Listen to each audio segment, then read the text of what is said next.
looking after you today. We have Greg, Sebastian, Denise, Julia and Roxanne. Any questions along the way, please don't hesitate to ask any one of us. That's just what we're here for. Exiting the harbour, we have the Bowen Falls up to the immediate right-hand side. Milford's tallest permanent waterfall at 160 metres or 526 feet. Named after the wife of one of New Zealand's earliest governors, Governor George Bowen. The falls were named after his wife, Lady Elizabeth Bowen.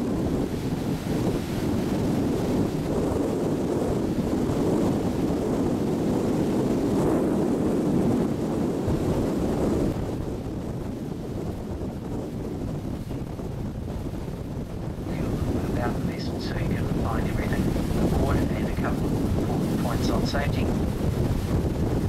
Down on the main cabin deck where you're boarded, you'll find about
also said to be one of the tallest mountains in the world to rise directly from the sea floor at a single cliff face.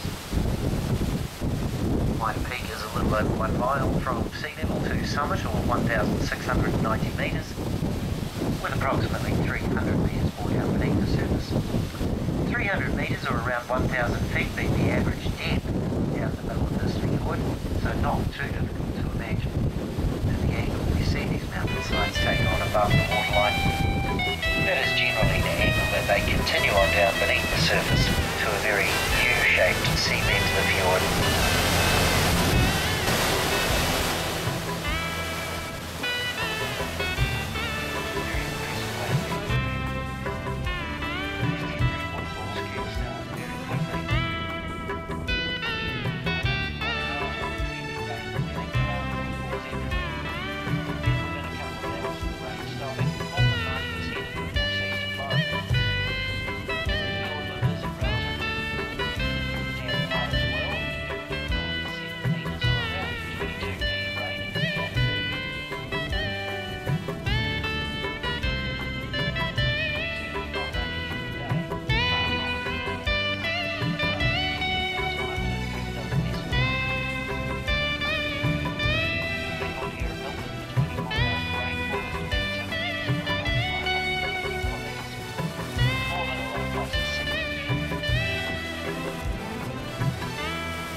was quite clearly named Milford Sound.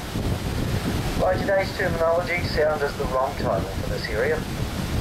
True sounds, like the Marlborough Sounds at the top end of the South Island, are river-eroded valleys that have been backfilled by the sea. Typically, they begin inland very narrow and shallow, but they do progressively become deep and wide, especially out towards the coast. Whereas fjords, as we have here, are always glacially formed valleys. So they've been carved out by ice during the ice ages and then backfilled with the rise in sea level at the end of the last ice age. These advancing glaciers would also drive ahead of them huge quantities of rock ground off the mountainsides. Then on the glacier's retreat at the end of each ice age, all of that rock was deposited out here towards the entrance.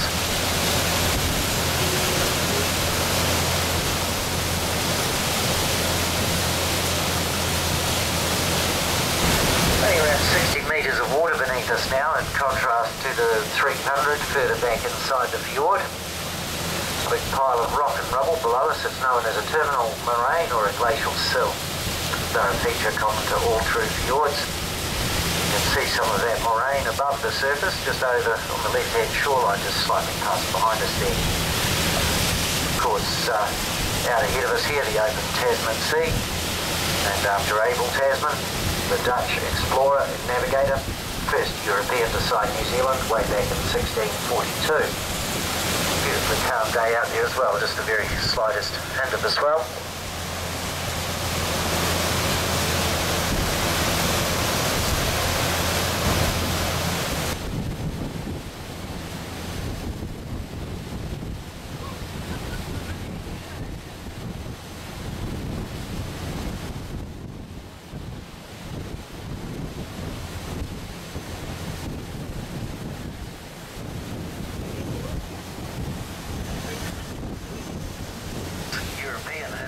Beginning until 1822, a Welsh sealing captain by the name of John Grono, master of a ship called the Governor Bligh.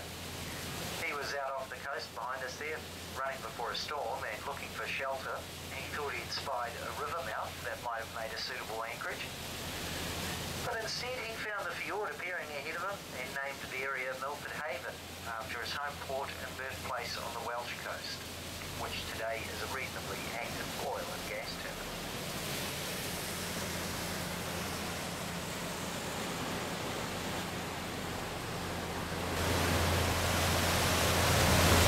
It's quite easy to imagine how the bottom step ahead on the ledge would have once linked up with that ridge sticking out from the opposite side of the fjord to have completed a valley. The fifth and final glacier that gouged out the very bottom of the fjord, that's said to have retreated in the region of 15 to 17,000 years ago, in geological terms at least just yesterday really. About these animals is that they're not particularly large. In this fjord are males.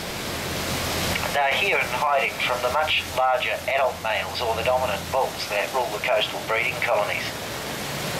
Fully grown, they could be anywhere up to 160 kilograms in weight and possibly 1.8 metres in length. They're generally nocturnal in their habits, their standard routine being fish all night and sleep all day. Yeah, I can see the sea now.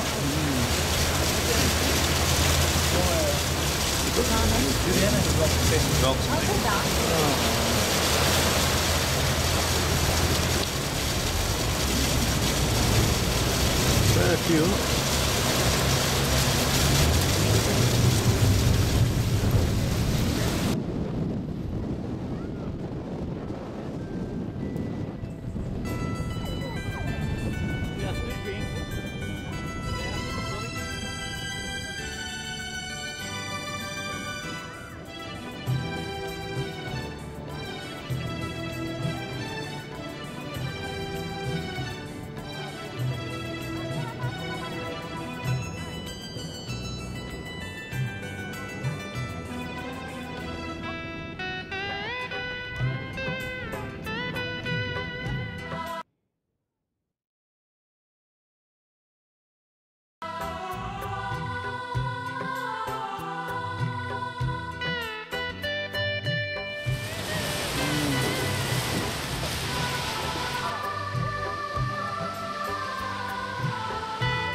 running while on board, please. And we're entering onto the mountain exit these days, so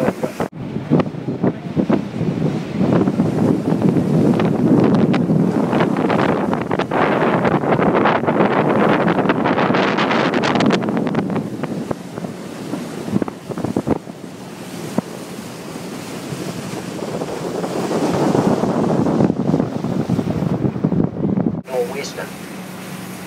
Those northwesterly winds easily double in speed from whatever they blow out on the open coast as they're funneled down the narrow confines of the fiord. The building over to the left here, that is the Milford Underwater Observatory, obviously a floating structure, just hinged back to the hillside with steel swinging arms that give it the travel of the tide. Not much of a tidal range here in Milford, only around 2.5 metres on average. And right up